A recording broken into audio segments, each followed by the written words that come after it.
My name is Carrie Moore. Hey, Carrie.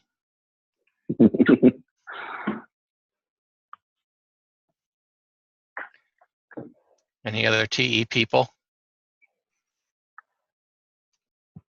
I know it's Friday afternoon, but we got to have more than that.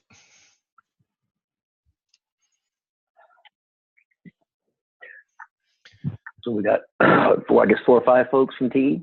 Yeah, and maybe some more will join here. Can you hear me? Who was that? This is Abelardo Yoman from APDC. Oh, hi. Thanks for joining.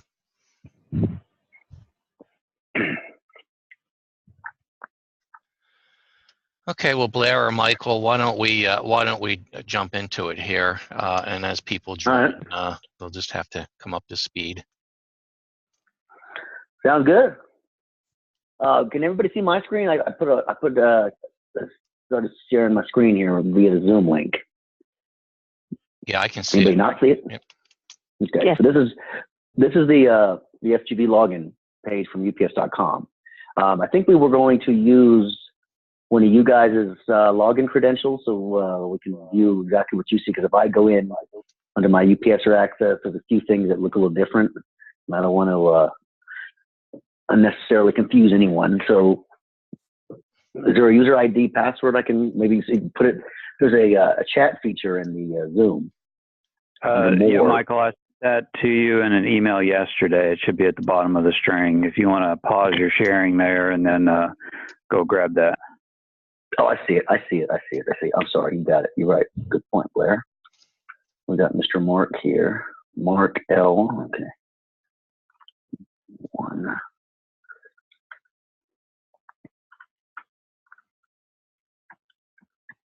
Let's see if this works. Bingo. All right. So we're in as Mr. Mark Lebo. So when I don't know, have you guys worked at all in FGV or worked with it yet?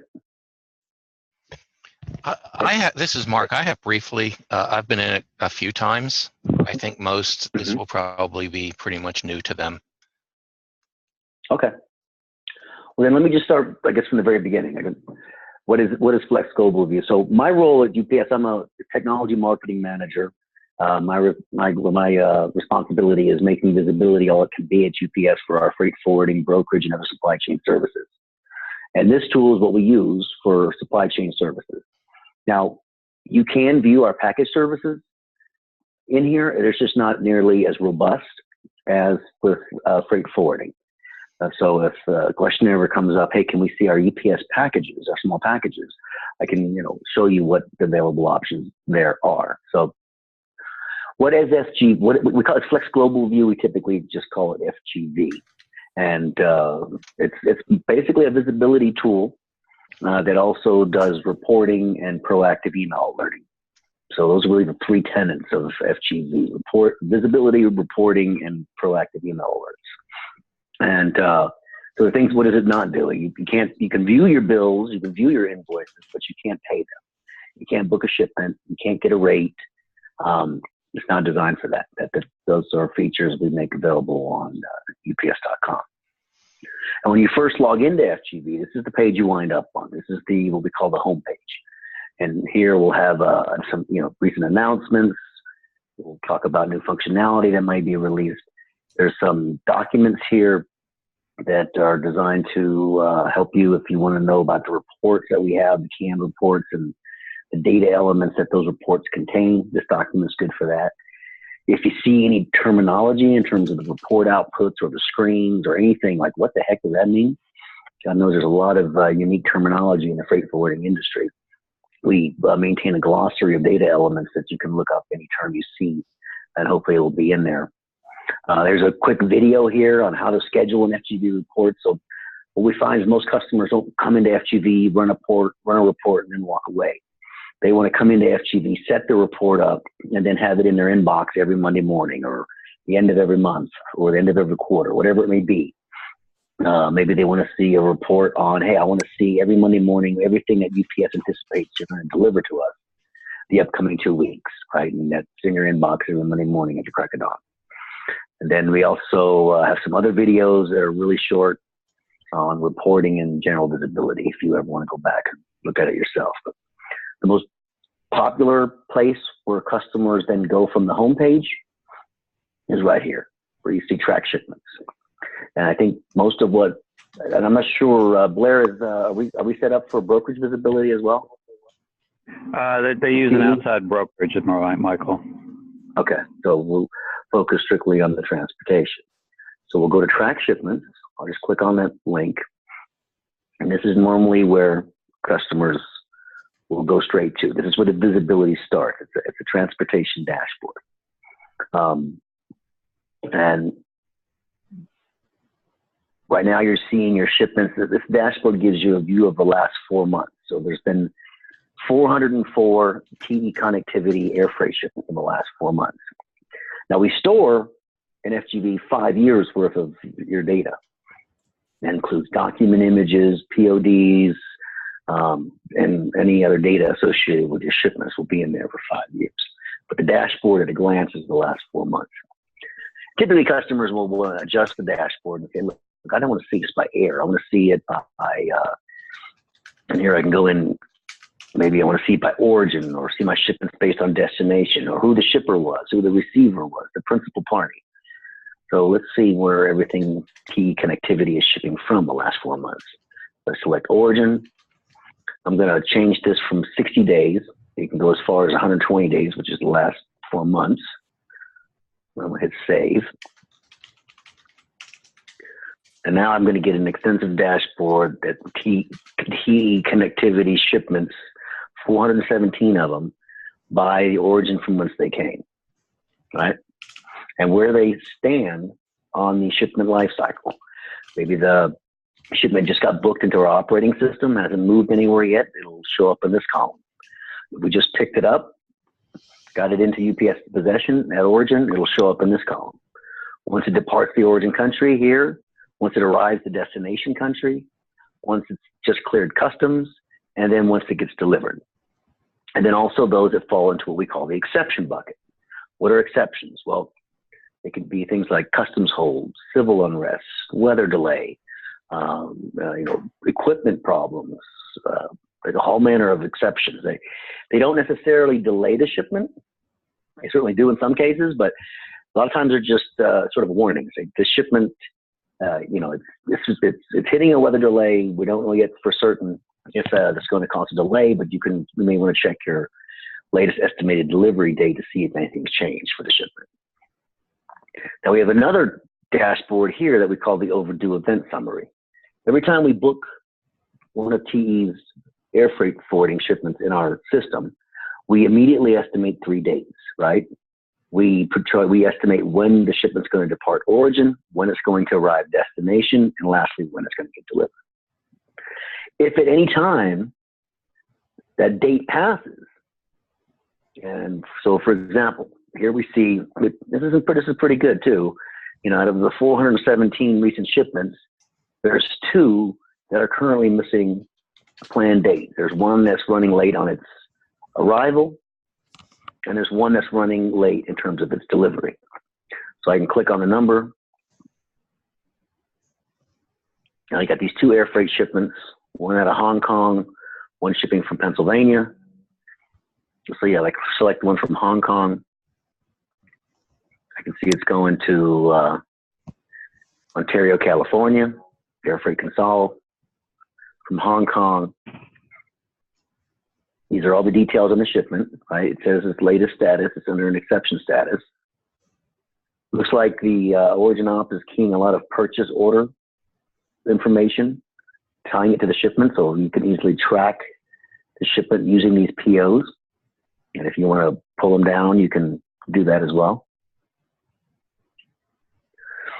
So here we have a delivery appointment date. So the reason it's late, it got delivered late, is because we were ready to go with it, but apparently the customer required a delivery appointment. So that appointment was pushed beyond the original planned delivery date. So that's considered an exception in the system. Once it gets delivered, there's a POD information. A lot of customers will want, the first thing they want to see when we book an air freight shipment is they want to see, okay, what flights is this going on, right? So here you can see the different flights and the master bills if they differ. And some of this can include the trucking movement, like this LA to Ontario, that's likely going to be a trucking movement. Whereas this is obviously a flight. And then below the flight, another group of information are the shipment milestones. So we had a planned pickup. We received it on the 29th.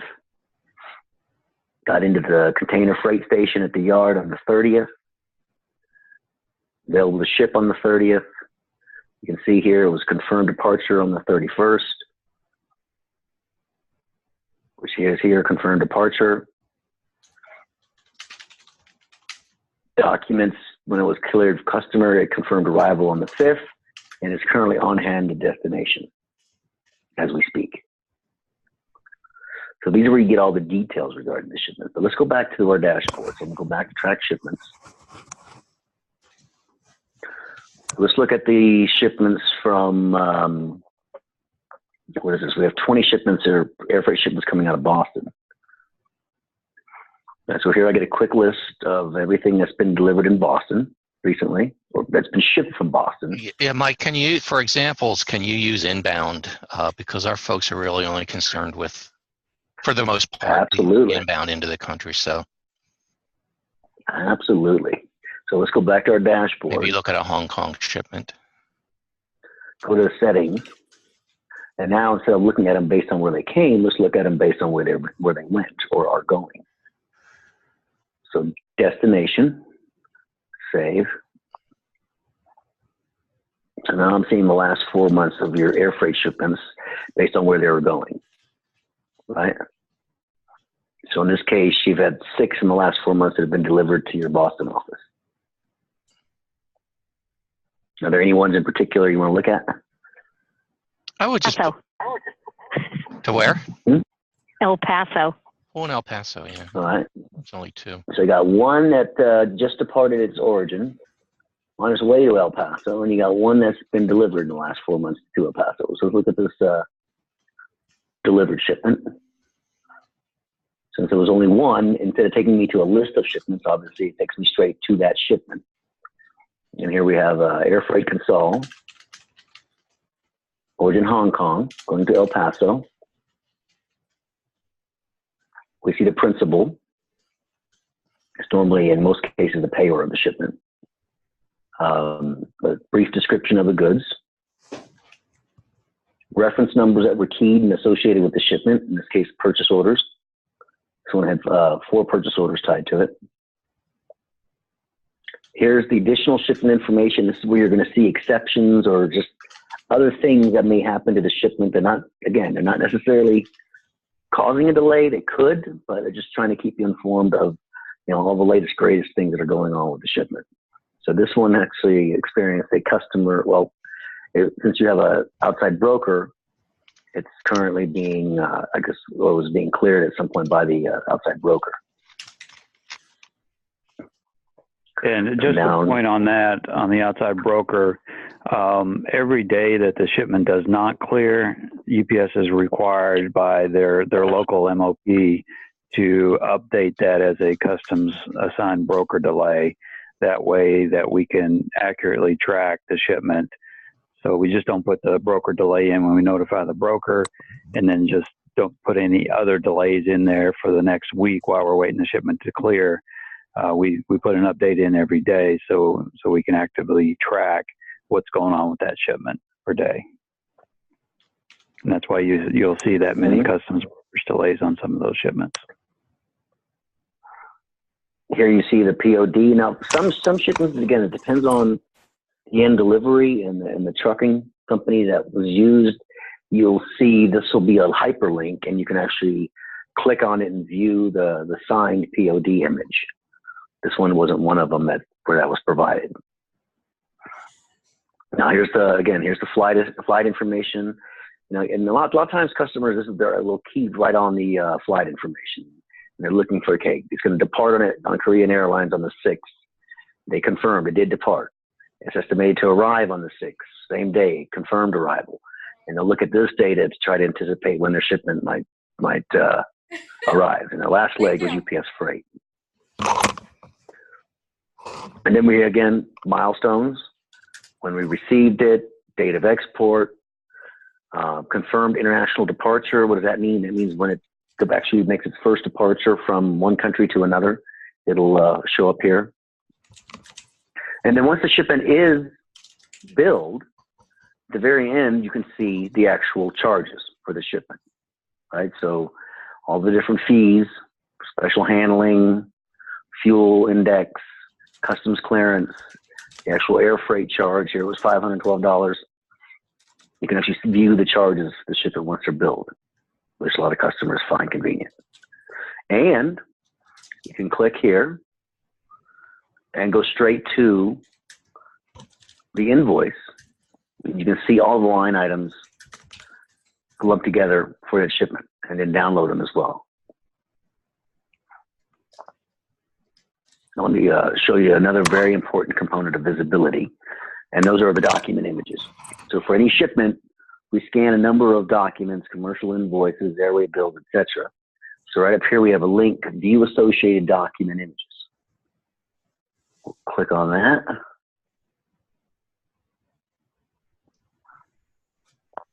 Give it a second to think about it. Come on.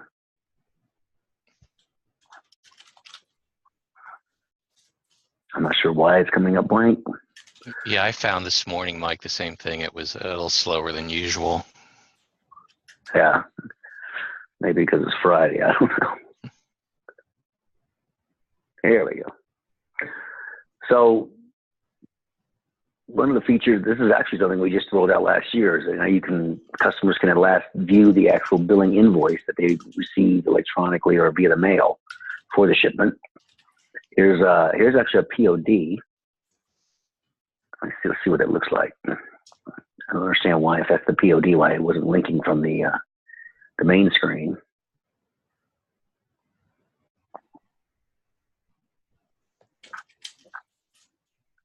Yeah, there you have it, the actual signed POD. I'm going to have to check why this isn't. You should have been able to link to this from that shipment detail screen as well. That wasn't completely right. Go back to the document images.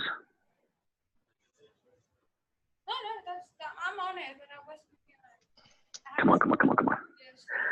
But again, there's a host of document images, and these images are stored in our system for 5 years. If you ever need, for compliance purposes, to go back and view a prior shipment's documents. And then, so that, again, in a nutshell, the visibility, you're starting at a high level, looking at a dashboard, right? You can organize the dashboards according to origin, destination, shipper, receiver. Then you drill down, you can drill into your lists of shipments, depending on what category you choose. And then if you want to go even further, you can drill down and actually, view all the details, including the document images, as you can see. So sometimes there's other links in here that can allow you to drill even further. So that's really the basics of visibility. Any questions around what what visibility looks like in FGV? Mike, can you show them how to, or maybe you were going to get to it, how to enter a tracking number or a PO number to initiate a search? Yeah. I'm going back to the list you sent me yesterday, yes. So let's go back to our track shipments. Now, Michael, I sent you a revised shipment number today because that active shipment I sent yesterday has been delivered since then. So probably about 2 o'clock or so, I sent you another email with a new shipment number. Got it. All right. So let's say we have we're looking at an individual shipment, and we don't know which of these it is. So what we can do is come over here to this little quick search box, right? Put in our tracking number, hit track, and then we'll go straight to the shipment details for that shipment, as you can see here. Current status is it just cleared customs. Now, what's great is, since you're getting all this wonderful PO data attached to the shipment, you can at any time track by a purchase order. So I'm going to grab the one layer that you sent today. So go back to my dashboard screen. But now, instead of tracking by shipment number, I want to track it based on customer reference number, right? And so I'm going to key in this PO number, hit track. And now it takes me straight to that shipment that has this particular purchase order number attached to it. And if there were more than one shipment that had the same purchase order number, it would have given me a list of those shipments, and I could have then drilled down at that point. All right. And here, Michael, while we're on this, yeah. So let's say the TE personnel wants to set up some alerts for this one particular shipment because it's real hot and they want to know whenever it hits any milestone. Can you show them how to do that? Yeah. So let's switch gears from tracking and visibility to the one of the three fundamental components of Flex Global View, which is proactive email alerting, right? And that's done two different ways. One way is, like the shipment we're looking right now. Say this one is hot, super hot, and we got to be informed every step of the way what's going on with this shipment. So we pull up the shipment, and right up here there's a link that says set up email alerts for this shipment. So I can click on this link, and for this shipment I can give it a name. I'll call it super hot, and then choose what I want to be notified. Maybe I just want to be notified if there's a potential problem. In other words, exceptions. I can do select all, and any exceptions that get applied to the shipment, an email alert will automatically be sent. Or maybe I want to know if the shipment is late in departing or arriving, right? It's missed its planned date. I want to know right away. I had a customer just recently that was doing this. We're having some issues with air freight out of Amsterdam, and they went in and they put overdue departure, and then they filtered further into the port of Amsterdam for all their shipments. Scratch that. I'm going to show you that in a second. But anyways, if the shipment you want to know, is it going to miss its departure? Is it missing its delivery or its arrival? That can be done here. Milestones. Maybe you just want to know, hey, when this thing reaches the shore or reaches the destination airport, reaches the U.S., wherever it's going, arrives, I need to know. Send me an email. Or I want to know if once it gets delivered or once it's out for delivery. Or I want to know for all of them. It hits these milestones. I want to be informed. All right, and then down here, I select the email address. It defaults obviously to Mark because we're signed in as Mark. But if Mark wanted this to go to others in his company, he could even, Mark may say, look, I'm going home tonight and I need to be involved. I know, for whatever reason, I can't sign on to my work email. So I'm going to put in my Gmail address. And so Mark, you could put your Gmail email address, your home email address, and be alerted about this event as well. Tengo un shipment que está atorado con aduanas. Y necesito el tracking list y el invoice. Hey, can one of you guys put your phone on mute? ¿Me pueden ayudar, por favor? Sounds like Spanish speaking. ¿Me la puedes hacer llegar vía correo electrónico para buscarte la información en los documentos? Claro que sí. Ahí te lo envío. Okay. Yeah, we hear Estella in the background. Mismo la reviso. Gracias, Verónica. Perfecto, gracias. Bye. You guys hear it too? Yeah. Can you put your phone on mute if you're talking elsewhere? I'm sorry. Oh, Thank you. Sorry. Come on. There we go. Put on me. There we go. Thank you. Mm-hmm. Well, maybe. All right. So this again. So I'm setting up. This is where I'm setting up proactive alerts for one specific shipment. But typically, customers will want to set up email alerts for groups of shipments, right? So there's this feature up here that says My Alerts. I click on My Alerts. I want to create a new alert, so I'm going to add an alert. And, let's say I'm going to call this email alert Boston, okay? What I'm going to do is I want to know about again, I have that same group of options. I can do exceptions, overdue. Let's say I'm going to do milestones. I want to know anything that's arrived, that's coming to Boston. And then to do that, I'm going to come down here to location. Maybe I'll select country or territory. Maybe I just want to do US, or maybe I want to do a specific port. You can do a lookup, select and enter the Boston port. So I want to be, alerted as to anything that's arrived on its way to Boston. I'll get an alert on all the shipments that fit that category. However I set it up, or the shipments coming from, say, Hong Kong. I could, as soon as they arrive at their destination, I want to be alerted. And then once you set this up, it'll continue to run, and you'll receive the proactive emails when any of these events that you've subscribed to occur. And again, you can add 1 or 1,000 different email addresses. All right, so Mark that's the pro. Do you think there's a one that says the truck burnt to the ground? Not for you, yes. Oh, good. Let's hope not. Is that something that actually happened? Unfortunately, yes. Oh, gosh.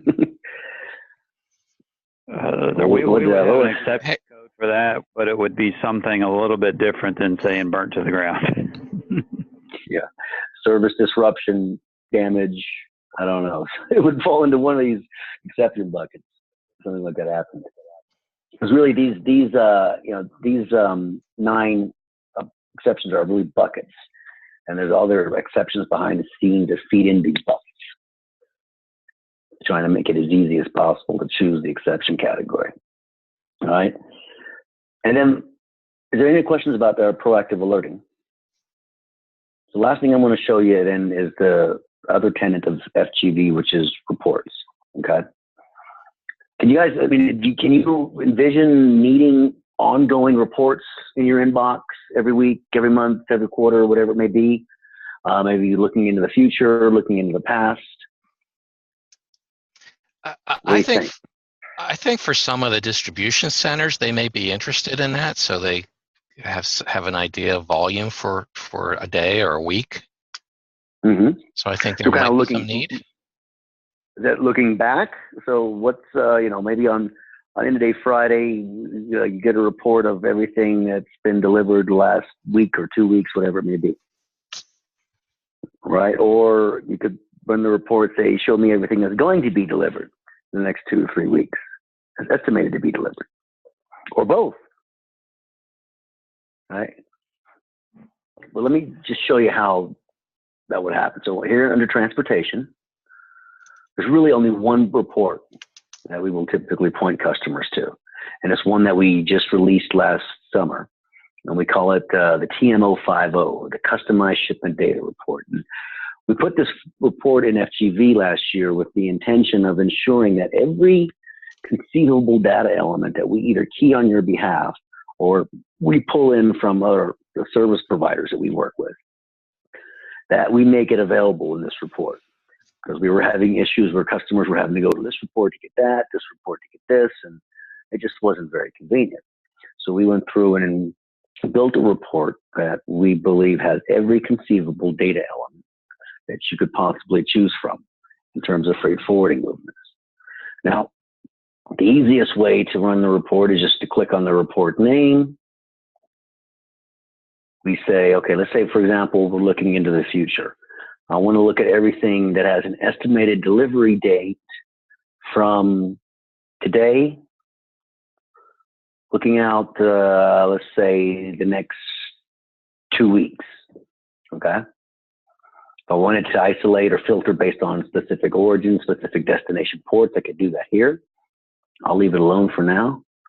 We'll hit next. Now, this is where we choose our data. On the right, we have the default data elements. So these are the data, I call them like data greatest hits. These are the data elements that we find customers typically are looking for. And there's 18 of them. Real basic stuff, shipment number, origin, destination, service, current status, current location, shipper name, receiver name, estimated departure, confirmed departure, finally the delivered date. But then you can add to this, or if you don't like this stuff, they can be pulled off, right? I could say, for example, I don't need to know about when the docs get, well, you probably will know that because you're using an outside broker. But let's say I don't need to know LCL, FCL because I don't ship ocean. So get rid of that. So it's gone. Over here on the left, there's a bunch more data that you can choose from. There's almost 200 different data elements here. So they're lumped into categories. You have general shipment data, and then all the stuff that they contain. We have party detail information. So if you need to know more than just the shipper's name, you need to know maybe their account number, their address, other details. Same with the receiver, you can pull that in from here. We have reference numbers. Maybe there's other reference numbers that are being keyed that we need to pull in. So let's see if we have any right now. Over here. So you could pull. No, so I think. I'm sorry. So you could pull also like Cuban weight if they wanted to get, estimates of incoming volume. Yep. I mean, so we can look up here. Let's go back up to the general shipment data. I think it's up here towards the top. If it's keyed, again, if it's available, so you got volume, actual weight, chargeable weight, customs pieces value. If you hit a point where maybe you choose something like, I don't know, the volume unit of measure, and you really need that, but for whatever reason it's not appearing in the report. Well, that's when you would reach out to Blair or your UPS representative and say, how come we're not getting this data? And then we'll follow up with our origin operations to update the SOP to ensure that that data does in fact get keyed. Not everything you see here necessarily gets keyed into the system. A lot of it's based on customer specific SOPs as to whether or not that data is available. I can see one piece of data is probably going to be important to you because it seems it's the order number, right? You saw that looking at those shipments earlier, there were a bunch of order numbers tied to those. So you may want to, I'll click on this and then pull it over. So now I can see down here at the bottom. If I want to move it up or down, I can do that. And then there's additional milestones that you can request that may not be over here. We go a long list. And again, all this terminology, everything you see here is defined on that home page in that glossary document, if you're wondering what any of this means. I came from the package side of UPS's business 5 years ago, and this was, after 20 years with UPS package services, I thought I knew my stuff, and then I came over here and confronted a whole new set of terminology I'd never seen before in the freight forwarding industry. So it's definitely a learning curve if you're not used to dealing with forwarding terminology. A bunch of stuff that's specific to our ocean freight services that can be pulled in. And then bill charges. This is something back in January we added now the option to, for every shipment, pull in all the detailed charges, the line item bill charges for that shipment once billed, right? Sometimes customers say, I don't care about all the individual, I just want to see the total. So they can just grab the total bill charges. Now, these shipments haven't been delivered yet, so hence they're not going to be billed, so there's not going to be any charges to see. But if you're looking at shipments that have already been delivered, and you may want to pull in the actual UPS charges associated with that shipment. All right, so once I want to take this off. Well, I'll put it on there and get hurt anything. Now I hit submit. And basically what we'll see is an Excel file.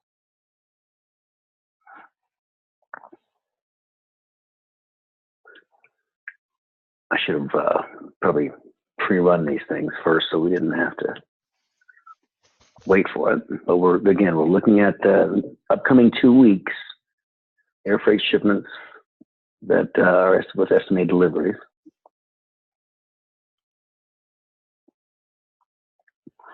Comes down, first thing it shows you is a cover page.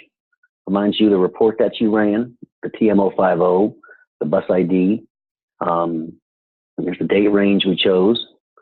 Over here on page 1, these are all the shipments TE that we estimate we're going to be delivering for TE the next 2 weeks.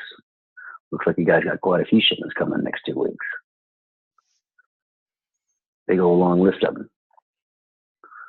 And then from here, we can sort the shipments any way we want. Scroll over here. No, latest status. Notice here, there's one that's already actually been delivered. There's a couple more. I didn't click on it, but there was a checkbox I could have clicked that said omit delivered shipments. I don't want to see these. I only want to see the ones that haven't been delivered. Because a lot of times what happens is we may have estimated this was going to not deliver until Monday next week, but it got in early and we delivered it on Thursday or Friday of this week. So even though its original estimated delivery was for next week, it was in fact early. And it still shows up. But those can be filtered out. And once delivered, you can see the total days time in transit from origin to destination, from pickup to delivery, shipper, receiver, reference information, all the basic data. Then the ones that have been delivered, you can already see the total bill charges for the shipment. All right, so the reports are, the reports are very data rich. We have the opportunity to pull in all manner of data, but they're also very simplistic, and that they really all they are is just data downloads into an Excel file. We're going to be rolling out next year some advanced reporting features. In fact, in January, which has got me absolutely consumed right now, we're going to be deploying a whole new Flex Global View, a new look and feel with new graphs and charts, a few more bells and whistles, and features that will take this data we're seeing here now and attempt to paint a picture for you. We like to call advanced analytics or data visualization around these reports. But right now, they're data rich, but very basic. And that is just an output of information. So Mike, once that report is built, can it be saved and rerun, or saved and scheduled to run? Yep, let's take a look at that real quick. That's a very, very popular component of Flex Global View, is what you just described. So I'm back in the reports in FGV. I'm going to go back to transportation. Here again, the TM050. But now, instead of just clicking on the name and running it, I need to set this thing up so I get it every Monday or whatever it is I want to do, right? So the first thing we do, and since Mark, I'm on your ID, you're going to see a change when you come to reports next time. I click on this window icon, which will place the report when we call my folder for scheduling. Come on. Here we go.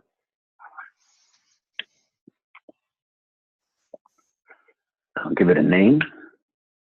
Maybe we'll call it Mark's TM050 data report. All right, submit.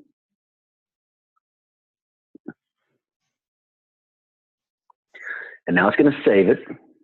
You're going to see a new bar appear in your reports. So now you have a new bar, Mark, in your report screen called My Folder, because you saved your first report.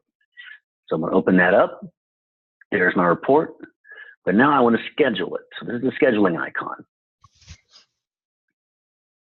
By the way, everything I'm showing you right now on that home screen, there's a little video called How Do I Schedule a Report? It's about 4 minutes long, and it's just going to show you exactly what I'm showing you now. In fact, it'll be my voice.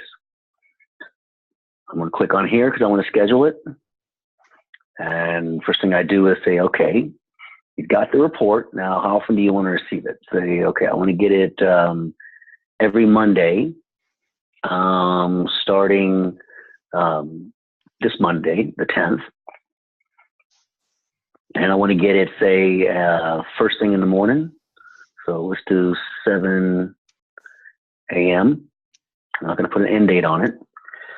And I got to come down here under options where it says send the report by email. I'm going to click the checkbox. I'm going to go to edit options.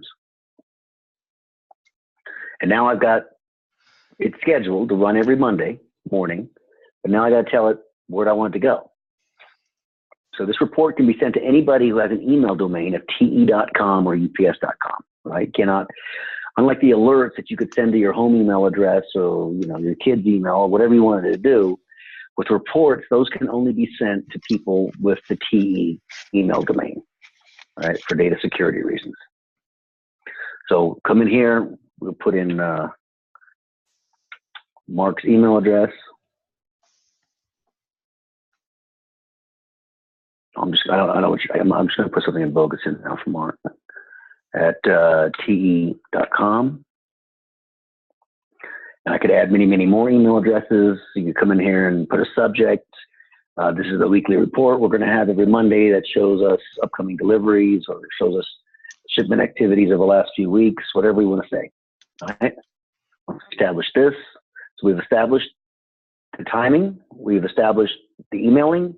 And now we got to tell FGV what data elements, well, first of all, what date range. When the report runs every Monday, what do you want it to do? Well, I want it to, for example, I want it to look at everything that has an estimated delivery date, like I was doing earlier. You always want to use this, what we call dynamic date section here. Because if you use this, and for example, put in September 7th, every Monday it's going to look at September 7th and give you data from September 7th. And obviously you don't want to do that, right? So you want it to every Monday, look at that day and look from today. I want you to look 2 weeks out or 3 weeks out, even all the shipments. And here's what I was telling you earlier. Omit shipments that have been delivered. I don't want to see the ones that have been delivered. I just want to see the ones that haven't been delivered yet or to be delivered the next few weeks. Then I hit next.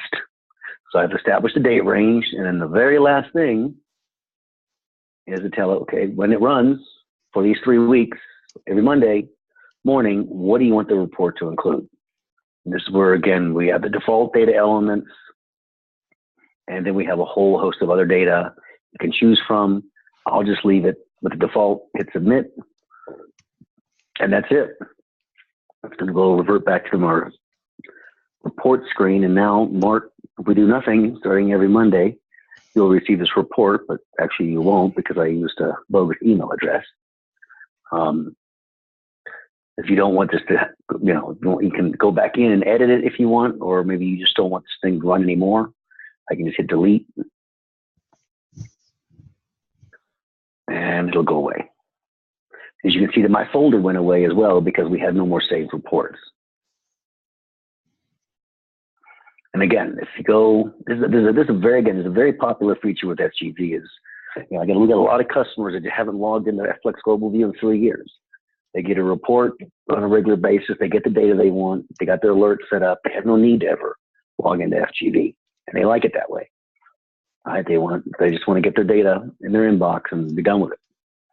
So if you ever want to come back and say, how did he do that? Right here. How do I schedule an FGV report? And it's posted to YouTube. And you can get a quick review of what I just showed you in terms of scheduling reports. All right, any further questions? Hey, Michael, can you show them real quick how to put a report on their dashboard there? Or their homepage, rather? Yeah, yes, that's a good point, Larry, good point. So this homepage, right, so but beyond having just a message board and these resources, really what this is designed for is those reports, like that report I just saved, I should have come back and showed you. You would have seen it right here. It would have been listed and you could have clicked on it and run it one off if you want, or you can edit it as well. So any reports that you save and schedule will be listed here. Another popular feature is my watch list. I use this as a UPSer all the time. Maybe there's a specific shipment that I want to keep track of it. Maybe there's a new service enhancement we did for a shipment and I want to be able to show other folks what it looks like. So let me show you an example. Let's go back to your transportation dashboard. So let's find one that was just, here's one going to Mexico that's just been picked up. So I'm going to pull this shipment up. Now let's say, look, this shipment's important. I want to keep my eye on it, but I don't want to receive a bunch of email alerts. I just want to be able to quickly pull it up when I come back to FGV. So what you want to do is you want to add it to my watch list right here. Add to my watch list. And I'm going to change this to yes. And now when I go back to the home page, on my watch list is that shipment. So at any time when I log into FGV, it'll be sitting there, and I can click on it and quickly get access the latest information about that shipment. Right? And then lastly, we also have this feature called My Searches. Now, these aren't reports. Okay, reports, again, if you save reports, they're up here. We have a feature that we call My Data Search. You can see here, Mark, in your profile, right underneath this Track Shipments button is this My Data Search. And this is intended to be just a quick one-off query tool. You can't schedule these. They can't be emailed. They're just a really quick way of pulling down a lot of data at one time. So in this case, you could come in there and pull a year's worth of data for TE and get your results, right? Depending on whatever it is you want. So you start with, you know, based on when the file was opened. I want to see everything, you know, from, I don't know, so from the beginning of the year, January 1 through September 1, I can track every single shipment for this time frame, and it'll give me back. And if I want to see, you know, what data can I choose, I can click this Customize Search Results and do the same kind of data selection you saw me do earlier. But this is a query I think I'm going to run again sometime when I come back, and I won't have to go back in and set all this stuff up. I can come here and save these search preferences. I'll check the box, and now that'll put it into my saved queries on the home page.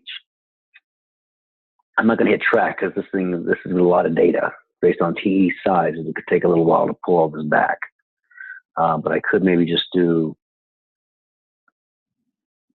from January 1 to February 1. And it shows you all the default data elements it'll pull back, and there's a lot more you can pull in. And it gives you an example table of what the data is going to look like when it pulls. You hit track, and now I get a list of all the shipments that I just queried.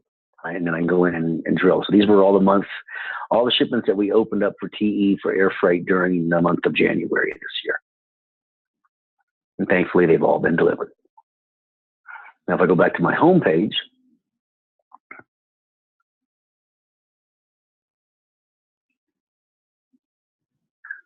well, that didn't help, but it did. It didn't show up here. Did you save the search there, Michael? Maybe I didn't. Maybe I missed checking the box.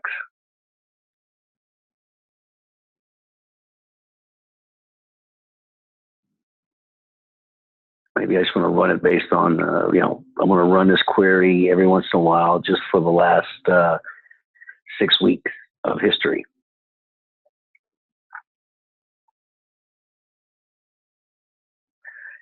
Save these search preferences.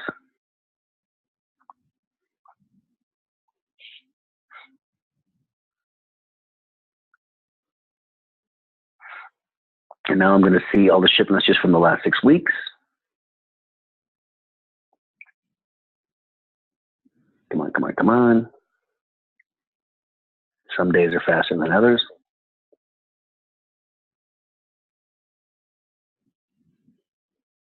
I don't know why that slowed it down.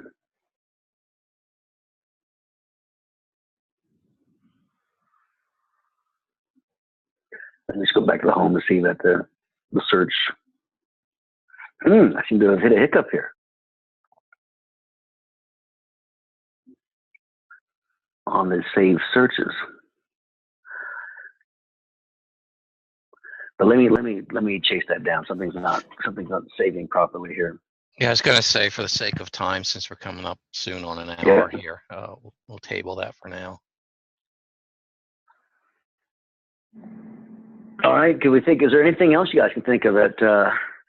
There's one more dashboard down here. You see it's blank for you guys because it's a dashboard we rolled out recently that focuses just on ocean container for our ocean freight customers. But you guys don't have any ocean freight, so obviously no need to go into that. And if you ever have one thing I want to caution everybody on is when you go into the alerts page, when you're setting up your alerts for a particular shipment, the more boxes you check, the more emails you're going to get.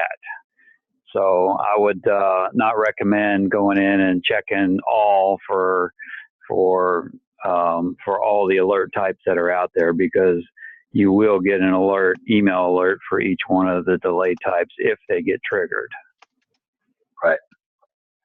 So you're talking about, if you were to come in here and say, I want to be alerted for all this, I want to be alerted for all these, the overdue events, every single milestone, I want to get an alert. If you go in and select all of these, you're going to get a lot of emails. I'm having some hard time clicking whenever a Zoom session is running over FGV. It seems like it gets dicey. Oh, this thing's already been delivered, so there's no milestones to subscribe to. But yeah, it's a good point, Blair. You got to sometimes be selective on what you want to be alerted on, because you could be receiving a lot of emails on the same shipment. And there's a customer help support link up here at the top. If you're having any technical issues, something doesn't appear to be working, you can use this link to send an email to our support desk for FGV, which is in Las Vegas, and they'll get back usually pretty quick. If you ever want to go in here and say, Mark, you might say if you want to go in here and you got somebody else in the company and you want them to have a user ID, how would you do that? Right up here where it's under setup, user setup. And folks can do this from UPS.com as well, because all this does is go to UPS.com. There's a page there where you can set up a new user, create a name, create what the user ID is to be. Obviously, you already have the TE bus ID. Wait a minute. This is a little bit different than what I'm used to seeing. I think your best bet really is to go back to UPS.com. Oh, here we go. I'm sorry. Here it is. Add new user ID. And this is where, again, Mark, you could do it on their behalf, or anybody can do it themselves. You can set up 1 or 1,000 new users tied to the TE bus ID. And it's running a little slow, but it works. Well, I think Mike and Blair and all the TE folks, a couple of things that I think are good about the system, and hopefully you agree. Number one, it's searchable by PO, which is lacking in some of the other forwarder systems, or lacking completeness in their system, but it seems to be complete and fully functional here. The second is, you get provided with an ETA, and that's been another issue with some other forwarders. You have an estimated time of arrival at the airport. You have an ETA to the DC. The third thing are the documents. We get a lot of requests. When was something delivered? Can you provide a POD? Well, in this case, if it has been delivered and they've had time to put it in, you will be able to get in there and actually pull that copy of the POD without having to email somebody back and forth. And then the final thing, right, I think probably for the DC people, the good reporting, in that you can set up a report, or UPS will certainly help you set up a report if you want to get estimated volumes for the next 2 weeks by day into your DC. All the information's in there. We just need to pull it into a report, and you can slice it and dice it however you need to. So I think at this point, if we could just open it up to any questions that TE folks have. Are there any out there? Crystal clear? I don't have a question, but this is awesome. You're absolutely right, Mike, that this has everything that I could possibly want as a planner here. All the information I need to track the shipment and give answers to those people who are asking for them. Well, and what Great. I told I'm you, yes, glad when we set this up, I told them, you know, the more robust the system, the more information our planners can get out of the system, the less emails we'll have back and forth in the future. So yeah, this is very good.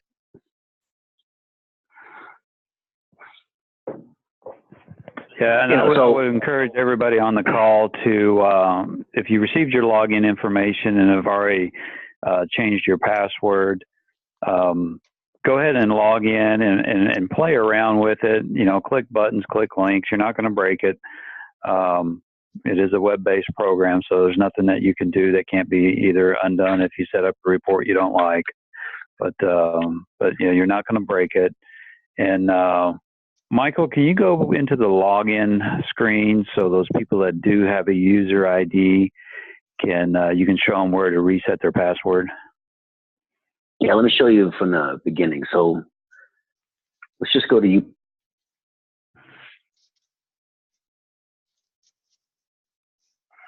So this is the main home screen for UPS.com. There's tracking. I'll go to tracking history. And here you have the different tracking visibility windows that for UPS. We're talking about Flex Global View. You could probably just do the search, the search window type Flex Global View. It'll bring you to the same screen. But from here, current customer login. There's actually, there's also, you can go to learn more and review some videos about FGV. And if you already have your ID and password, you'll put it in here to log in. If you don't, new to FGV, this is where you can click sign up and create your own user ID, last name, your information, and most importantly, your bus ID, right? Let's see, y'all's bus ID was TE Connectivity USFF.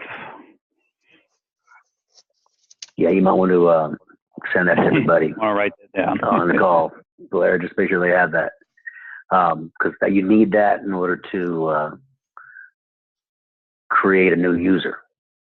All right, so if you put that in here, you hit submit, and usually within 30 minutes, you'll receive an email from UPS with the user ID, a temporary password that can be used to then log into FGV.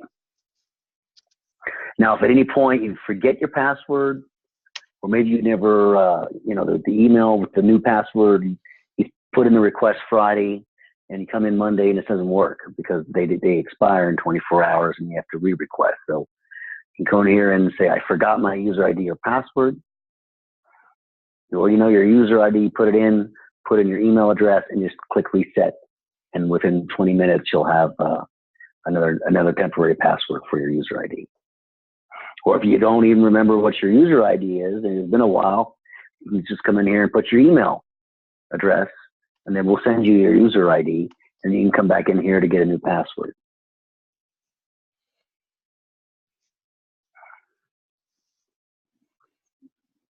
And that's about it in a nutshell.